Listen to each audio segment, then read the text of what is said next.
गुरुर्ब्रह्मा गुरुविष्णु गुरुदेवो महेश्वरः गुरुस्साक्षात् परब्रह्म तस्मै श्री गुरवे नमः। वक्रतुंडं महाकायं सूर्यकोटिसमप्रभं निर्विघ्नं कुरु मे देव सर्वकार्येषु सर्वदा। श्रुतिस्मृतिपुराणानाम् आलयं करुणालयं नमामि भगवत्पादशङ्करं लोकशङ्करं। सर्वमङ्गलमाङ्गल्ये शिवे सर्वार्थसाधके शरण्ये त्र्यम्बके देवी नारायणि नमोस्तुते। सभादेवताभ्यो नमः। ఆఖరి వారం వినాయక చవితి కంటే ముందు రాముడి రామాయణం చెప్పుకున్నాము. శివధనుర్భంగం దగ్గర ఆగిపోయింది. దాని తర్వాత వినాయక చవితి వచ్చింది. బిజీ షెడ్యూల్, కొన్ని డుమ్మాలు, హాలిడేస్ అన్నీ వచ్చాయి. మొత్తానికి కంటిన్యూషన్ స్టార్ట్ అయింది. ఇవాళే పర్టికులర్గా ఎందుకు అనుకున్నామంటే ఇవాళ ఏకాదశి రోజున పురాణ శ్రవణం చేస్తే చాలా అదృష్టం, ఎంతో పుణ్యం. ఆల్రెడీ నేను 2 పిల్లలు అడిగారు, రేపటి నుంచి కంపల్సరీ చెప్పండి పురాణం అని చెప్పి అడిగారు. వాళ్ళు కూడా అడిగినందుకు ఇవాళ కంపల్సరీ స్టార్ట్ చేద్దామని అలా కలిసి వచ్చింది. సరే, జనక మహారాజు ఏం మాట ఇచ్చాడో, శివధనుర్భంగం ఎవరు చేస్తే వారికి సీతమ్మ వారిని ఇచ్చి పెళ్లి చేస్తా అన్నాడు కదా. అలానే ఇచ్చిన మాట ప్రకారం జనకుడు సీతారాముల వివాహం జరపడానికి రెడీ అయ్యాడు, సిద్ధుడు అయ్యాడు, పెళ్లి చేద్దాం రెడీ అయ్యారు. కానీ ఇక్కడ సీతారాముల వారు పెళ్లి చేయడానికి సీతమ్మ కంటే తల్లి తండ్రి ఇక్కడే ఉన్నారు. మరి రాముల వారి తండ్రి ఐదులో ఉన్నాడు, తల్లిదండ్రులందరూ. వచ్చింది ఎవరితోని? రాముల వారు విశ్వామిత్రుడు, రాముల వారు, లక్ష్మణుడు, ముగ్గురే వచ్చారు. మనం ఏం చేస్తున్నాం అంటే పేరెంట్స్కి ఏం చెప్పకుండా డెసిషన్ మనమే తీసుకుంటున్నాం పెళ్లి విషయంలో. అమ్మాయి అబ్బాయిని సెలెక్ట్ చేస్తారు, అబ్బాయి అమ్మాయిని సెలెక్ట్ చేస్తారు. నచ్చిందా లేదా చెక్ చేసుకోమన్నారు. అసలు నిజంగా చెప్పండి, ధర్మం ప్రకారం కోడలు మామ అత్తయ్యకి నచ్చాలి, అల్లుడు కూడా అత్త మామయ్యలకి నచ్చాలి, ఇలాంటి తల్లి తండ్రికి నచ్చాలని చెప్పాలి. అంటే అమ్మా నాన్న సెలెక్ట్ చేస్తారు ఎలాంటి కోడలు రావాలి, ఎలాంటి అల్లుడు రావాలి అనేది అమ్మ నాన్న సెలెక్ట్ చేస్తారు. ఎందుకు అమ్మ నాన్న సెలెక్ట్ చేయాలి? మేము సెలెక్ట్ చేసుకోవద్దా? ఇవాళ రేపు దారుణంగా వాదిస్తారు కదా. ఎందుకు పిల్లల చేతిలో పెట్టలేదంటే మ్యారీడ్ లైఫ్, అలానే మ్యారేజ్ తర్వాత ఉన్న కష్ట నష్టాలు, ఆ వంశం ఎలా వస్తుంది పైనుంచి. ఎలా అయితే రాముల వారికి విశ్వామిత్రుడు చెప్పాడు కదా, భగీరథుడు ముందు అన్నీ సగర చక్రవర్తులు 60,000 మంది సగరులు, 60,000. అలా సగర చక్రవర్తులు వాళ్ళ వంశపారంపరం ఏమి ఉంది అనేది ఎవరికి తెలుసు? తల్లిదండ్రికి తెలుసు వాళ్ళ వంశం. ఆ వంశంలో అలా ఉన్న దానిలో తగ్గ కోడల్ని వెతికి తెస్తారు, తగ్గ అల్లుడిని తీసుకొస్తారు. మనం సెలెక్ట్ చేసుకుంటున్నాం కాబట్టి విడాకులు వస్తున్నాయి, గొడవలు అవుతున్నాయి, కొట్టుకుంటున్నారు, చంపుకుంటున్నారు, ఇలా అవుతున్నాయి. అందుకని పెళ్ళి అనేది ఒక్కటి మాత్రం చాలా జాగ్రత్తగా డెసిషన్ తీసుకోవాలి. అందుకే తల్లిదండ్రి చేతిలో వదిలేస్తే బెటర్. అమ్మ నాన్న ఏం చేస్తారు, మీకు క్వాలిటీస్ వాళ్ళకి తెలుసు, మన క్వాలిటీస్ ఏంటని అమ్మ నాన్నకి తెలుసు. వీడికి ఎలాంటి అమ్మాయి అయితే వీడికి అర్థం చేసుకొని పోతుంది. బీపీ పేషెంట్ ఉన్నవాడు ఉన్నాడు అనుకోండి కొడుకు, అమ్మాయి కూడా బీపీ పేషెంట్ అనుకో, ఏమవుతుంది, నెక్స్ట్ డేనే విడాకులు రెడీ ఉంటాయి. అందుకని ఎలా చేస్తారు, సర్దుకుని పోయి అమ్మాయిని చూసి చేస్తారు. అంటే ఎంత అరిచినా కూడా ఆ అబ్బాయిని బీపీలోంచి డౌన్ చేసే అమ్మాయిని చూసి చేస్తారు. అంతేగాని ఇంకా 4 పుల్లలేసి మండేటట్టు చేయరు. ఇది పెద్దవాళ్ళకి తెలుస్తుంది. అలానే అమ్మాయి బాగా అన్ని మంచి లక్షణాలు ఉన్నాయనుకో, సర్దుకుపోయి అబ్బాయిని ఇచ్చి చేస్తాడు. అంటే కొంచెం జాగ్రత్త చూసి అమ్మాయిని. ఎవరైపు చాలా ఫాస్ట్ అయిపోయారు కదా, జనరేషన్స్ అని చాలా ఫాస్ట్ ఉన్నాయి, భయపడుతున్నారు. అబ్బాయిలు భయపడుతున్నారు, అమ్మాయిలు భయపడుతున్నారు. అమ్మాయిలు ఎందుకు భయపడుతున్నారు, ఎలాంటి వాడు వస్తాడో అని భయపడుతున్నారు. అబ్బాయిలు ఎలా భయపడుతున్నారు, వామ్మ అమ్మాయిలు చాలా ఫాస్ట్ ఉన్నారు, చేసుకుంటే ఏమేమి ఉంటాయో, ఏం గొడవలు ఉంటాయో, పెళ్ళైన తర్వాత ఏమొస్తాయో చూస్తున్నారు కదా న్యూస్లో కూడా. అలా ఆల్రెడీ మ్యారీడ్, హస్బెండ్ని చంపి లవర్తో వెళ్ళిపోయిందని ఇలాంటివి వింటున్నాం, చాలా దారుణంగా ఉంటున్నాయి. అలానే పోనీ అమ్మాయిలే చేస్తున్నారా, లేడీస్ అవుతున్నాయంటే జెంట్స్లో కూడా అవుతున్నాయి. అంటే ముందు మంచిగా ఈ క్యారెక్టర్స్ జెన్యూనిటీ ఉన్న వాళ్ళు దొరికే వాళ్ళు తక్కువైపోయారు. అందుకోసం కదా రామాయణం చెప్పుకుంటున్నాం. సో దట్ ఎవరికి అలాంటి అవలక్షణాలు, పనికిరాని లక్షణాలు బుర్రలోకి వెళ్లకుండా రాముడిలాగా ఆ స్టెబిలిటీ రావడం కోసం. మేము కూడా ఎందుకు రామాయణం చదవాలి, మాకు కూడా స్టెబిలిటీ ఉండదు, మా వల్ల కూడా మిస్టేక్స్ అవుతూ ఉంటాయి. అందుకనే రామాయణం చదివి రామ ఈసారి ఇక్కడ తప్పు జరిగింది అని రాముల వారికి చెప్పుకుంటాం, అయ్యవారికి చెప్తాం, మా వల్ల ఇక్కడ తప్పు జరిగింది స్వామి, మళ్ళీ ఇలాంటి సిచ్యువేషన్ రా నీకు, లేదంటే దాని తగ్గ డిసిప్లిన్లో మమ్మల్ని పెట్టండి. అందుకనే గురువులు ఎందుకుంటారు, మనం తప్పు చేసినప్పుడల్లా దాన్ని కరెక్ట్ చేసి ఈసారి ఈ తప్పు జరగకుండా మారుస్తూ ఉంటారు. మన ట్రాక్ మార్చి ధర్మం వైపుకి తీసుకెళ్తారు గురువులు. అందుకు గురువులు ఎప్పుడూ ఒకళ్ళ జీవితంలో గురువు కంపల్సరీ ఉండాలి. ఎలా అయితే రాముల వారికి విశ్వామిత్రుడు ఎలా హెల్ప్ చేశారు, తీసుకెళ్ళిందేమో యాగ సంరక్షణ కోసం కదా, యజ్ఞం రక్షించడానికని తీసుకెళ్ళారు. కానీ ఫైనల్గా ఏమైంది, రాముల వారికి పెళ్లి జరుగుతుంది సీతమ్మతో. వాళ్ళ నాన్నకి చెప్పింది ఏంటి, నా యాగం చేసుకోవాలి, అవునా? ఇద్దరు రాక్షసులు వచ్చి సతాయిస్తున్నారు, మారీచ సుబాహులు. వాడిని చంపడానికి రాముడే రాముడే రాముడే అన్నాడు. ఎందుకు? లక్ష్మణుడు భర్త శత్రుఘ్ని పట్టుకెళ్ళొచ్చు కదా, ఛాన్స్ ఉంది కదా. రాముడు పంపనన్నాడు. అయితే భరతుడినో లక్ష్మణునో శత్రుఘ్నో పంపి అని విశ్వామిత్రుడు అడగలేదు. రాముడే కావాలని కూర్చో. ఎందుకంటే ముందు ఏంటనేది విశ్వామిత్రుడికి తెలుసు, గురువుకి తెలుసు. గురువుకి తన శిష్యుడి యొక్క విషయాలన్నీ తెలుసు. వీక్నెస్ ఏంటి, ప్లస్ ఏంటి, మైనస్ ఏంటి, ఎటువైపు వెళ్తే బాగా చేస్తాడు, ఎటువైపు వెళ్తే పడతాడు, అన్నీ తెలుసు గురువుకి. అర్థమైందా?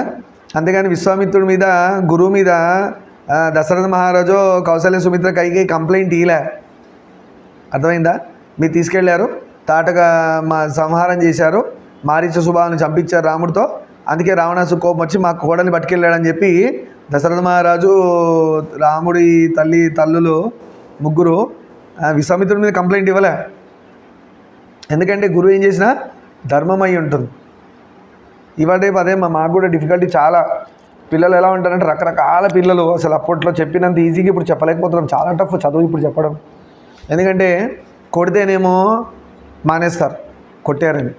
ఎందుకు కొట్టారో పేరెంట్స్ కూడా అడగరు. కొడతారా మావాడిని అని మానేస్తారు. లేదంటే మీదికి వస్తారు గొడవకి, ఎందుకు కొట్టారని గొడవకి వస్తారు. లేదంటే ఏం చేస్తారు, కొట్టకుండా చెప్పండి మా వాడికి అంటారు. పోనీ లాడ్ చేసి చెప్తేనేమో అది ఇంకోలా ప్రొజెక్ట్ అయిపోతుంది. మరి టూ మచ్ అటాచ్ అయినా డేంజరే, లేదంటే గురువు ఫ్రెండ్ అయినా దరిద్రమే. ఎప్పుడైతే కొట్టడం పోయి ఫ్రెండ్షిప్ నేచర్గా గురువు టీచింగ్ స్టార్ట్ అయిందో అప్పటి నుంచి గురువులందరికీ కష్టాలే స్టార్ట్ అయినాయి. భయం భక్తులు లేవు, పేరెంట్స్ నేర్పియరు, గురువుని ఎట్లా డీల్ చేయాలి, గురువు దగ్గర ఎట్లా ఉండాలి ఇవన్నీ చెప్పరు. తక్కువ మంది, అంటే అందరు పేరెంట్స్ అలా ఉంటారని కాదు, కొంతమంది ఆల్రెడీ వాళ్ళ గురువులు ఉన్న వాళ్ళకి అది వేరు. ఈ పిల్లలు కూడా ఎలా ఉంటారంటే ఏది ఎక్కడ షేర్ చేయాలో తెలియదు, ఏది ఎక్కడ చెప్పచ్చు, ఏది ఎక్కడ చెప్పకూడదు అనేది కూడా తెలియదు. నమ్మేస్తారు, అని చెప్పేస్తారు. అది పేరెంటా అమ్మ నాన్న అయితే పర్లే, పోనీ ఒకందుకు గురువు కూడా పర్లేదు, సేఫ్. ఎందుకంటే ఆయన ఏదైనా కూడా జాగ్రత్త డీల్ చేస్తాడు, ఆయనను డీల్ చేస్తాడు, పేరెంట్స్తో డిస్కస్ చేసి ఏదో చేసి మొత్తం సాల్వ్ చేస్తాడు. బయట చెప్పేసుకుంటున్నారు, ఫ్రెండ్స్ అని నమ్మి వెళ్తున్నారు, అక్కడే గుంటలో పడిపోతున్నారు. అలా అందుకని గురువుకి సపోర్ట్ ఇస్తే ఎటువంటి స్టూడెంట్ అయినా పైకి తీసుకురావచ్చు. పేరెంట్స్ ఏం చేయాలంటే గురువుతో కలిసి నడవాలి వాళ్ళ పిల్లల యొక్క డెవలప్మెంట్ కోసం.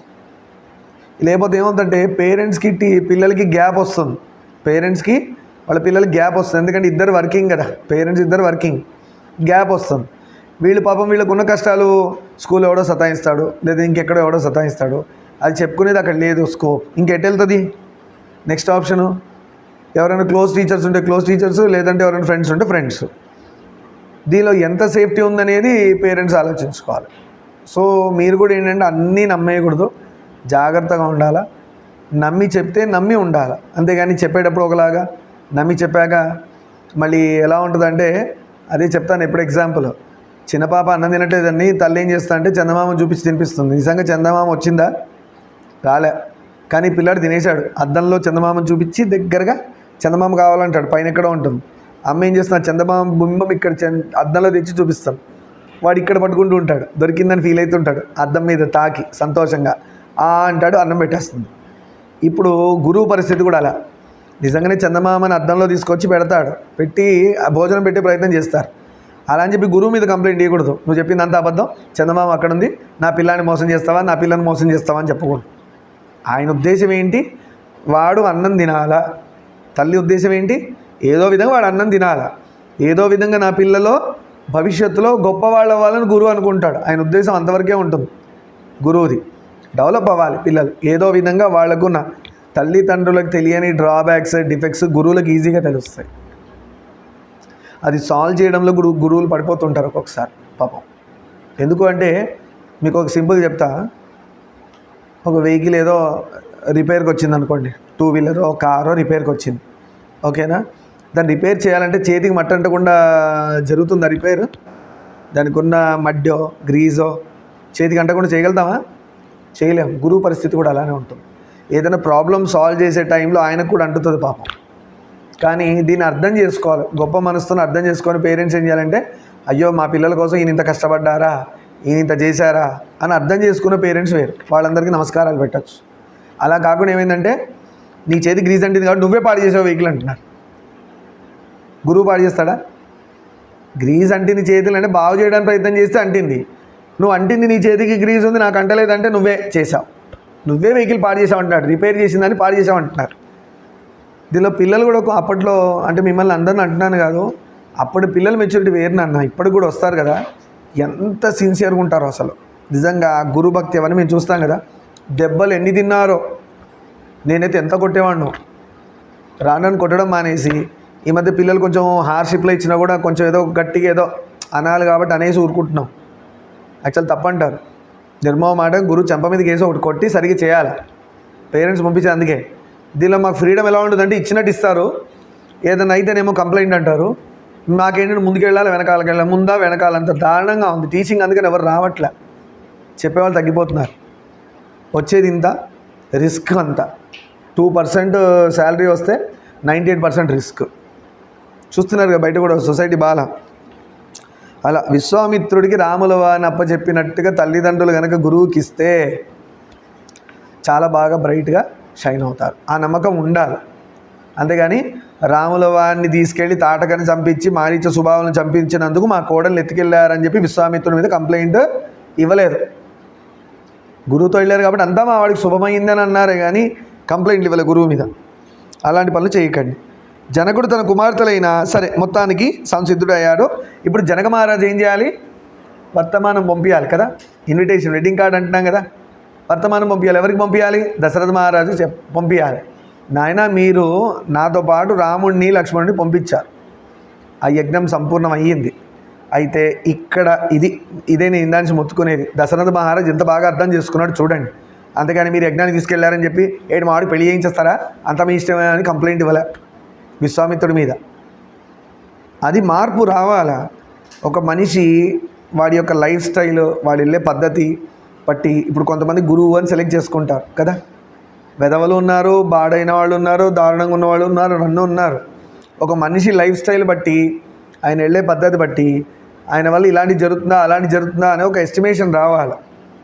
రాకుండా అన్యాయంగా కామ్గా ఉంటున్నాడు కదా అని అన్నీ తోసేయడం అలవాటు అయిపోయింది జనాలకి. అన్నీ రివర్స్ వస్తాయి ఎప్పుడప్పుడు, అది వేరే సంగతి. ఎందుకంటే బ్రాహ్మణులకి నియమం, బ్రాహ్మణుడికి ఎప్పుడు ఏం చెప్పుకుంటా నియమం, రివెంజ్ తీసుకోకూడదు, ఏదన్నా దైవానికి వదిలేయాలి. ప్రహ్లాదుడు ఎలా చేశాడు? ఆయన ఎంత ఇబ్బంది పెట్టినా కూడా దేవుడికే చెప్పుకున్నాడు, కామ్గా ఉన్నాడు. అలా దశరథ మహారాజు వర్తమానం పంపాడు. ఎవరికి?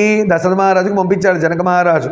ఏమని అంటే, నాయన మీరు పంపించారు, యాగ సంరక్షణ చాలా బాగా చేశారు, వారికి అన్ని విద్యలు నేర్పించాను, రాముడికి లక్ష్మణుడికి అస్త్రశస్త్రాలు ఇచ్చాను, చాలా గొప్పగా ధనుర్బాణ విద్య యందు ఇంకా బాగా నేర్చుకున్నారు నా దగ్గర.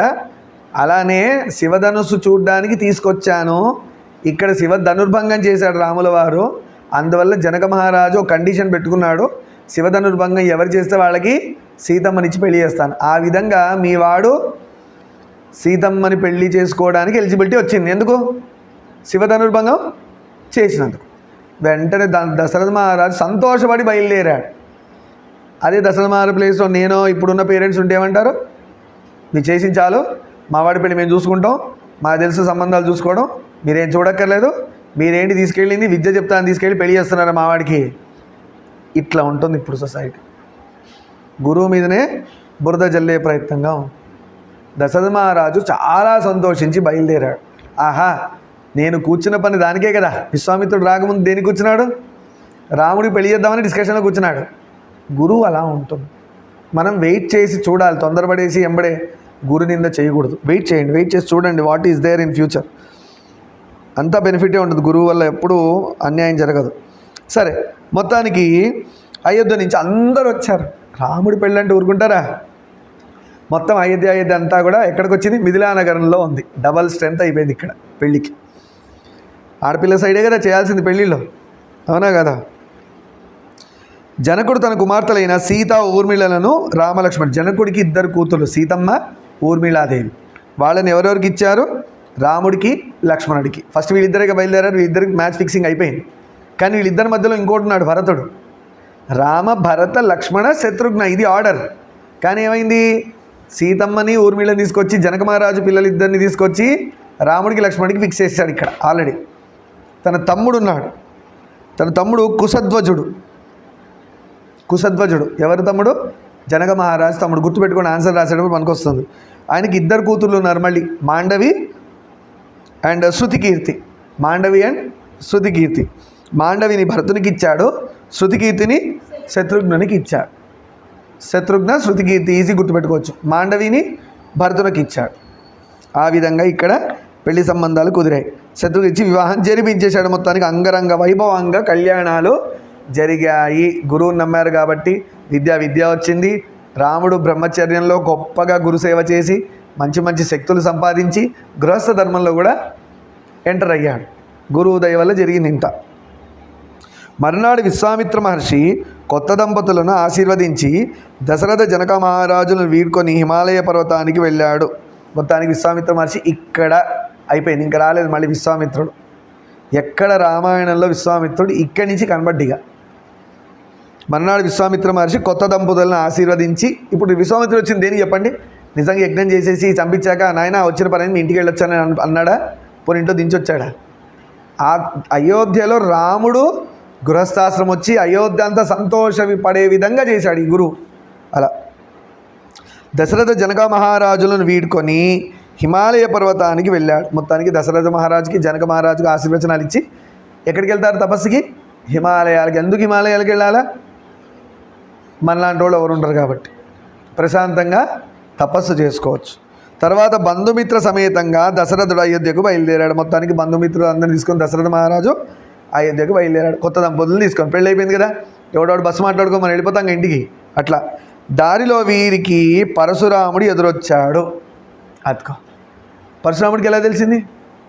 శివధనుర్భంగం అవ్వంగానే ఎలా అయితే మీరు మొబైల్ నెంబర్ డైల్ చేసి కాల్ చేస్తే అవతలవాడికి తెలుస్తుందో, శివధనుర్భంగం అవ్వంగానే ఎవరికి తెలుస్తుంది? పరశురాముడికి మెసేజ్ వెళ్ళిపోయింది ఆల్రెడీ. వాళ్ళు తపస్సులో ఉన్నవాళ్ళు కదా, వాళ్ళకి అన్నీ తెలుస్తాయి. అతడు కోపం మీద వస్తున్నాడు, ఎవడరా శివధనుస్సు విరిచాడని. శివధనుస్సు విరిచేంత మునగాడు ఉన్నాడా? క్షత్రియుడట, రాముడట అని తెలిసింది ఆయనకి. వస్తున్నాడు. ఈయన పరశురాముడు, ఆయన శ్రీరాముడు. రాముడికి రాముడు ఎదురయ్యాడు. చూద్దాం ఏమైందో. ఇద్దరు విష్ణుమూర్తి అవతారాలే, గుర్తుపెట్టుకోండి. ఎప్పుడైనా రెండు దేవతామూర్తులు ఎదురెదురు వస్తే గొప్ప సందేశం కానీ, లేదంటే యుగం మారడం కానీ, లేదంటే ఇన్ఛార్జ్ తీసుకుంటారు కదా, లీడర్షిప్ ఒకళ్ళ చేతిలోంచి ఇంకోళ్ళ చేతిలోకి వెళ్తుందంటారు. అలానే మళ్ళీ ఎక్కడైంది తెలుసా? వెంకటేశ్వర స్వామి వరాహస్వామి అయ్యింది. తిరుమలలో వెంకటేశ్వర స్వామి రాకముందు వరాహస్వామి ఉండేవాడు అక్కడ. ఆయన క్షేత్రం అదంతా. అందుకే పందులు ఎక్కువ తిరుగుతుండే తిరుపతిలో పైనంతా. వరాహ క్షేత్రం అది.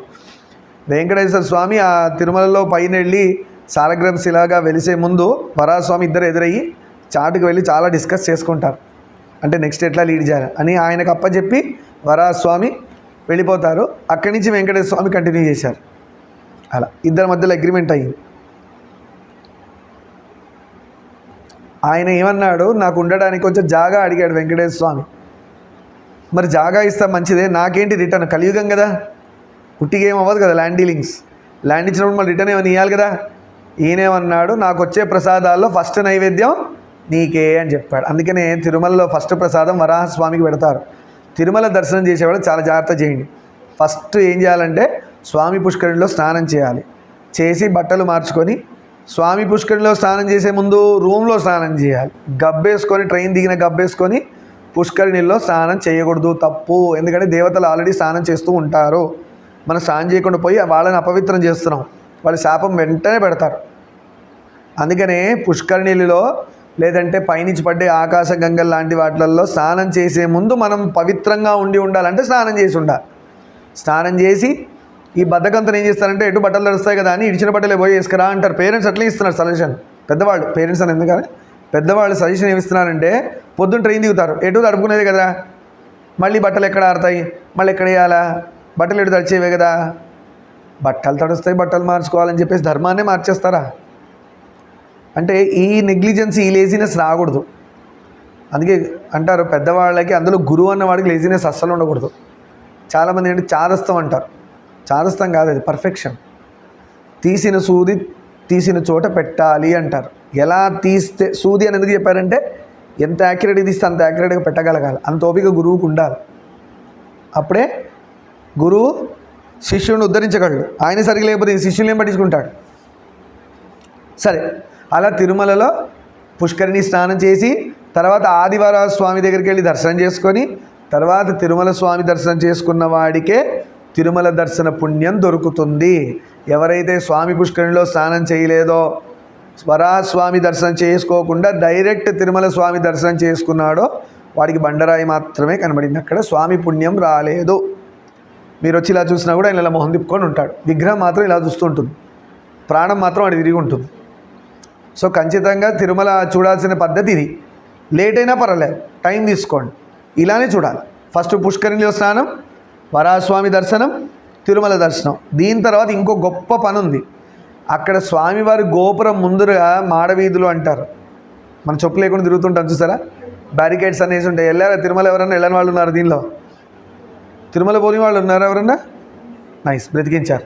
మళ్ళీ దీనిలో కూడా చేయెత్తుతారేమో అనుకున్నా. తిరుమల మాడవీధుల్లో అంటే స్వామివారి గోపురం ఎదురుగా దీపాలు వెలిగిస్తుంటారు మెట్ల పైన చూసారా. ఆ రెండింటి మధ్యలో ఇక్కడ లెఫ్ట్కి ఒక వేదిక ఉంటుంది. ఆ స్వామివారి గోపురం ఎదురు కూర్చొని విష్ణు సహస్రనామం చదవాలి, లేదంటే వినాలి. ఈ 4 పనులు ఒకటే రోజు చేస్తే స్వామివారు మన ఇలా రౌండ్ ఆఫ్ చేసి గుర్తుపెట్టుకుంటారంట. ఆ 4 చేయలేడు ఎవడు. అంత మాయ ఉంటుంది, అంత మన మీద మాయ నడుస్తుంది చేయడానికి లేకుండా. పుష్కరిణి అన్న డుమ్మా కొడతాడు, ఆదివరాస్వామి అన్న చూడకుండా వెళ్తాడు, డైరెక్ట్ గోవిందన్న చూస్తాడు, లేదంటే విష్ణు సహస్రనామం చదవకుండా వస్తాడు. మా అదృష్టానికి ఎప్పుడు వెళ్ళినా కూడా అలా చేస్తున్నాం. ఎప్పటి నుంచి అయితే మేము విన్నామో గురువుల నుంచి అలానే చేసుకుంటూ వస్తున్నాం. స్వామి పుష్కరిణి స్నానం, పక్కనే ఆదివరాస్వామి దర్శనం, తిరుమల స్వామి దర్శనం, బయటికి వచ్చి కూర్చొని 15 నిమిషాలే విష్ణు సహస్రనామం చదివేస్తాం. అది ఒకటే రోజు జరగాలి, డేట్ మారకూడదు. అంటే రాత్రి 2:30 వరకు టైం ఉంది మనకి. ఇవాళ రాత్రి 2:30 నుంచి రేపు రాత్రి 2:30 వరకు టైం ఉంది. ఆ టైంలో ఈ 4 జరగాలి. వాడు గోవిందుడి భక్తుల లిస్టులో రౌండ్ ఆఫ్ చేసి ఉంటాడు. వాడు వీడివి చేశాడు ఆ 4, ఎందుకంటే ఆయనకి ఇష్టమైనవి. వెంకటేశ్వర స్వామి చెప్పుకున్నాడు, ఈ 4 నాకు ఇష్టమైనవి చేయండి అని. ఇది ఎక్కడ తెలిసింది? వెంకటేశ్వర స్వామి మహాత్యం పురాణం అనే పుస్తకం ఉంది, దానిలో రాసింది. సరే, ఆ విధంగా అక్కడ అయిపోయింది. వచ్చాడు మొత్తానికి. గండ్రగొడ్డలి ధనుర్బాణాలు ధరించి పరశురాముడు రాముడికి ఎదురయ్యాడు. ప్రజ్వరిల్లి అగ్నిలా భయంకరంగా ఉన్నాడు. ఆయన చూస్తుంటేనే ముందుకెళ్ళడానికి భయపడుతున్నాడు. ఎందుకంటే పరశురాముడు ఎందుకు వచ్చింది అవతారం? కార్తవీర్యార్జునుడు పొగరు అణిచాక ఇలాంటి రాజులు ప్రపంచంలో ఉన్న వాళ్ళందరినీ కూడా నాశనం చేస్తా అన్నాడు. క్షత్రియులకి భయం పట్టుకుంది పరశురాముడు చూడాలంటే. అంటే ఒక బ్రాహ్మణుని చులకనగా చేసి నందిని గోవును పట్టుకెళ్తాడు. వాళ్ళ నాన్నని జమదగ్ని దగ్గర నుంచి నందిని గోవును పట్టుకెళ్ళిపోయాడు. ఎవరు? కార్తవీర్యార్జునుడు. అందుకు పరశురాముడు రాగానే చెప్తాడు, ఏం లేదు ఆయన పరశురాముడు ఈయన ఎవరు కార్తవీర్యార్జునుడు వచ్చాడు, ఎంత చెప్పినా కూడా వినకుండా నందిని గోవును పట్టుకెళ్ళాడు. దాని బిడ్డను వదిలేశాడు, దూడను వదిలేశాడు. ఈయన కోపం ఎక్కడ వచ్చిందంటే తల్లి బిడ్డల్ని సపరేట్ చేస్తాడా, అంత అహంకారంతో ఉన్నాడా? ఎవరు? కార్తవీర్యార్జునుడు. ఆయన స్పెషాలిటీ ఏంటి? 1000 చేతులలో ఏనుగుల బలం ఉంది. 1000 చేతులు ఉన్నాయి, 1000 చేతుల్లో 1000 ఏనుగుల బలం ఉంది. అది ఎక్కడి నుంచి వచ్చింది? అది ఆ స్వామి ఇచ్చారు, దత్తాత్రేయ స్వామి ఇచ్చారు.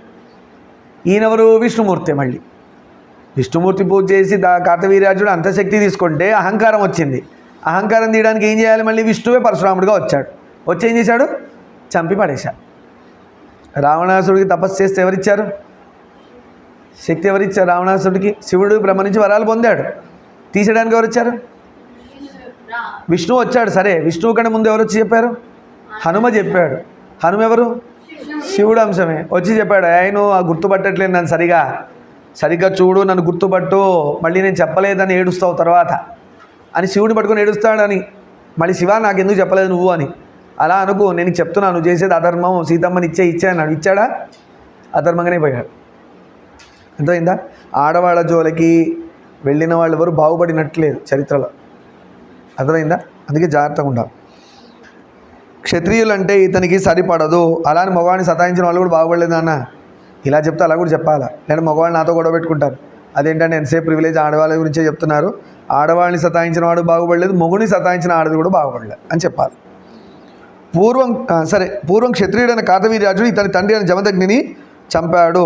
అప్పటి నుండి క్షత్రియ నిర్మూలనానికి కంకణం కట్టుకున్నాడు. ఆయన కోపం వచ్చి ఏం చేశాడు? అప్పటి నుంచి క్షత్రియులు అనేవాడు కనబడదు దీనికి. ఏదో కాళ్ళ మీద పడిపోవాలా, లేదంటే యుద్ధానికి రావాలి. యుద్ధానికి వస్తే చంపేస్తాడు, సింపుల్. అలా 21 సార్లు 21 టైమ్స్ భూమి మొత్తం ప్రదక్షిణ చేసి రాజులను ఎతికి చంపాడు. అంటే పుచ్చులు, అధర్మంగా ఉన్న రాజులను చంపాడు. 21 టైమ్స్ తిరిగాయంటే ఆయన ఓపిక చూడండి.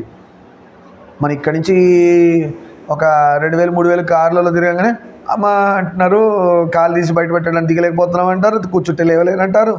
ఎంత వీక్గా ఉన్నాం చూడు. ఆయన 21 సార్లు భూమి చుట్టూ తిరిగారంటే ఆయన తపశ్శక్తి చూడండి, నిజమైన శక్తి తపశ్శక్తియే.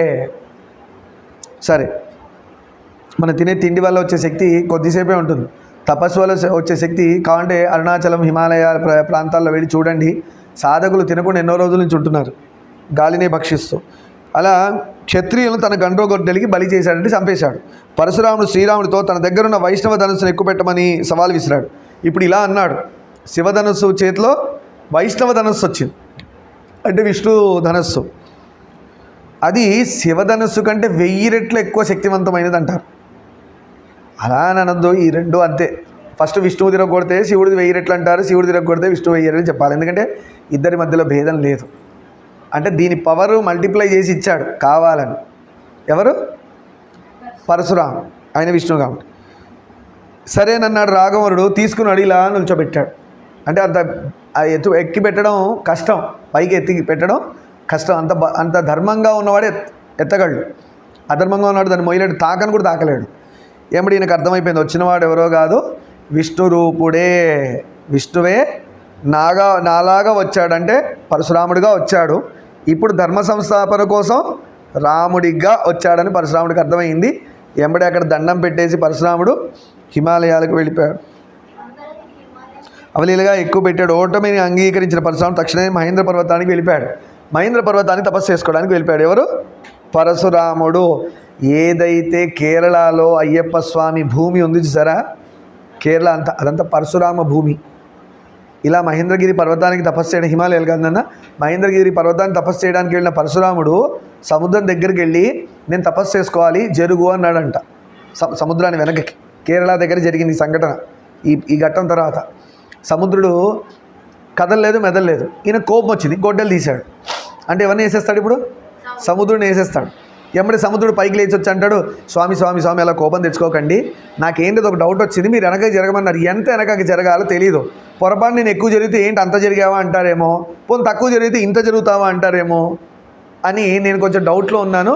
మీరు ఒక పని చేయండి, నా యొక్క అనుమానాన్ని తీర్చడం కోసం మీ యొక్క గొడ్డల్ని గట్టిగా సముద్రం వైపు ఇసిరేయండి, ఈ గొడ్డలు ఎక్కడ పడ్డదో అంతవరకు నేను వెనక జరుగుతా అన్నాడు. మంచి ఐడియా కదా. అప్పుడు పరశురాముడు ఆ గొడ్డలిని విసిరేస్తాడు, అంటే అక్కడి నుంచి అన్నీ వదిలేశాడు తపస్సుకి, ఆయన వెపన్ అదే కదా. అలా గొడ్డలిని విసిరాడు, ఎక్కడ పడ్డదో అంతవరకు నీళ్లు వెనకకి జరిగితే అదే కేరళ ప్రాంతంగా మారి శబరిమలై స్వామివారి పీఠం అంతా కూడా పరశురాముడి భూమి, తపోభూమి అంటారు దాన్ని. అలా తిరుమల మన ఇది ఉంది కదా, కింద శివుడు ఎవరు? కపిలతీర్థం ఇదంతా ఈయనది, కపిల మహర్షి అదంతా ఆయన ఆశ్రమం, అదంతా అక్కడ టెంపుల్స్ వెలిసాయి. అలా మీరు తమిళనాడు, కర్ణాటక పోతే అగస్త్య మహాముని, కావేరీ నది ప్రాంతం, అందుకని వినాయకుడు ఎక్కువ అక్కడ. అవలీలుగా ఎక్కుపెట్టాడు. మొత్తానికి మహేంద్ర పర్వతానికి వెళ్ళిపోయాడు. దశరథుడు సపరివారంగా అయోధ్యకు చేరుకున్నాడు. భరతుడు శత్రుఘ్నునితో మేనమామ వెంట తాతగారింటికి వెళ్ళాడు. ఇక్కడ చిన్న ట్విస్ట్, ఇది జాగ్రత్తగా వినండి. రామలక్ష్మణులేమో అమ్మవాళ్ళతో వెళ్ళిపోయారు ఇంటికి. భరత శత్రుఘ్నులు మేనమామ వెంట, తన మేనమామ వచ్చి భరత శత్రుఘ్నుల్ని తాతగారింటికి పట్టుకెళ్ళాడు.